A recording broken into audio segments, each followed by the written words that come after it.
So the third out of our 6 is knowledge recall. We've looked a lot at videos, but videos is only 50% of what GCSE Pod has to offer.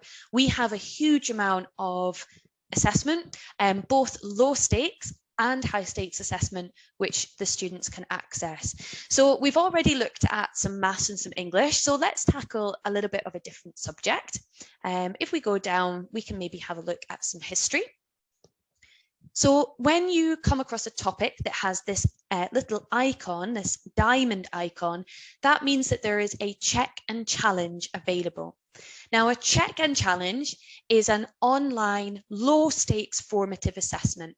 The students can access it independently. You don't need to assign it to them, and they can use it as a self-assessment tool.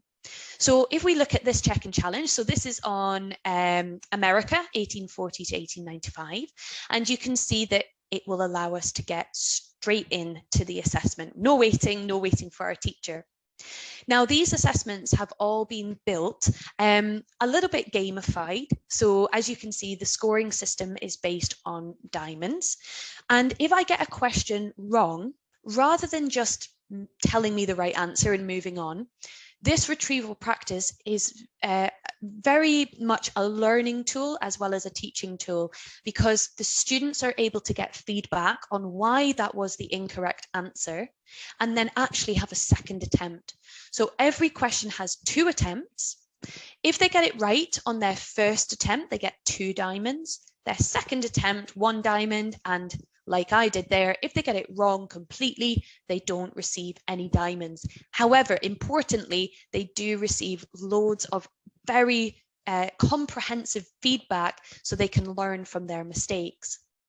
Now, every question also has a hint, and this can be brilliant because if the students are finding a question a bit challenging, rather than just racing through and finding the right answer and not learning, they can take a hint, have a go. If they get it wrong, they've got that second attempt, and then hopefully they can find the right answer. Now, this scaffolded support means that it will work as well for your students aiming at perhaps a grade 4 or 5 as it will as a student aiming for a grade 9. So I was actually at a conference last week, and we had a number of students come over to our stand and have a go at check and challenge, and it was amazing watching how competitive they were with each other to try and get the most diamonds. And these were really high achieving students, most of them got about 94-95%, but none of them got 100% of the diamonds. So there's always that wiggle room to do even better. And you can see here I got this question right, and so I've got my 2 diamonds. So students can work through these questions completely independently, getting all this rich feedback, and then at the end they will get a report telling them how they've done. They can then reattempt, see if they can improve their score over time as well. So it's a fantastic way for students to do that knowledge recall, do that retrieval practice, identify where their weaknesses are, and then of course if they get stuck, the videos are right there ready to help them, so they don't need to wait until the next lesson. They can fill that knowledge gap and then go back to the check and challenge and try and beat their score. Okay, fantastic. If anyone has any questions as we're going along, let me know in the chat. But we've moved on to number 4 of our 6. So this is all about more about exam technique. So I've shown you a little bit earlier how the students might access content to support them in learning exam technique, but we also have on the site realistic mock exam papers. And I can show you how this looks from a student's perspective.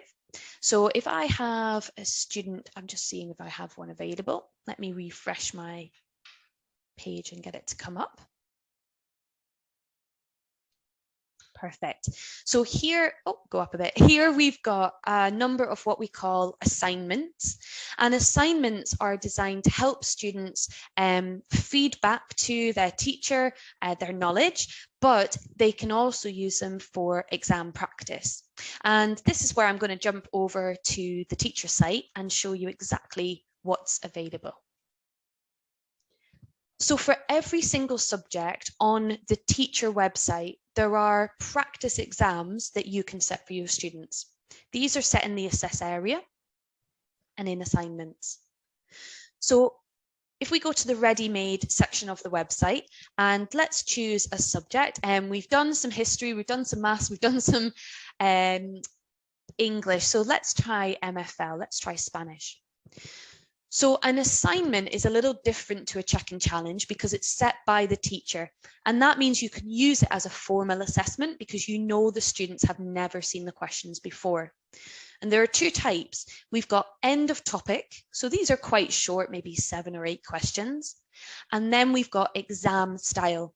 And these are designed to mimic a real exam paper. Now, the questions that are in here have been written bespoke for GCSE Pod. So they can be used to supplement past papers, if that's what you're using already, or they can be used instead of past papers.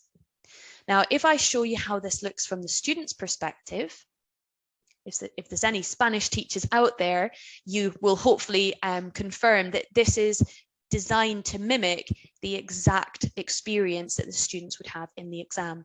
And as this is a listening exam, we even have audio clips to reflect how the students would be receiving the information in the exam. So I'll show you a little example.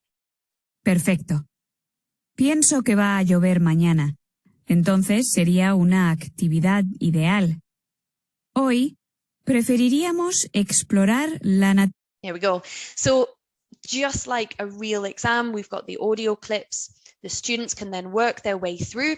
This is mainly multiple choice, which means there's no marking available to do, and all the results will go straight back to your students. Now, if there are free text questions, I think there might be a couple in this paper. Let's take a look. We will include indicative content. So if there is a free text question like this one here, we will include indicative content and mark schemes. So free text questions do need to be marked by the teacher, but as you can see, for a lot of the questions, they are multiple choice, and so they'll be marked automatically. And this can be a brilliant tool either for building up evidence of attainment, which could be exceptionally valuable if a student was to not be able to come to their exam because of COVID. But they can also be used as brilliant exam practice. You can do them in a class environment to mimic a real exam under time constraints, or you can just send these out to the students to help give them more examples of what the real exam will look like.